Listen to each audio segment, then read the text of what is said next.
السلام عليكم. شلونك؟ السلام يا عمو شو اخبارك؟ الله يوفقك حبيبي عنك. الله يوفقك عمي الحمد لله. زار رقم خالتي ام رائد؟ إيه طبعاً. دق لها ولا يا ام رائد العمليه انكفلت؟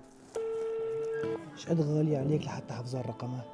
يا الله زوجتك ما ليش ما بتحفظ رقم خطيبتك لا والله ماني حافظانه. شلوني؟ طمن عليك والله أسامة ما إجا لأن على البيت بنوم. بس بدنا نبشرك بشارة غير هيك. شو؟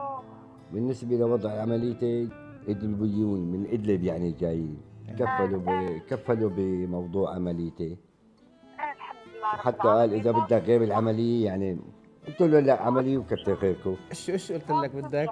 بس يعني هلا بدهم يشوفوا بعد العمليه انه يعني امورك الصحيه جيده، طرحوا علي بدهم يجوزوني من عندهم من ادلب.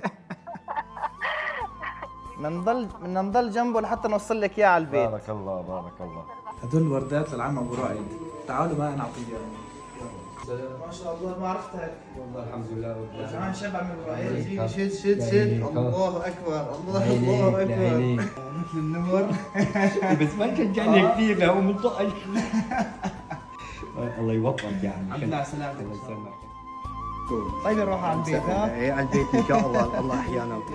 لا شيء أجمل من أن يغادر مريضا المشفى بابتسامة كنت جزءا من صنعها، فصنائع المعروف تقي مصارع السوء.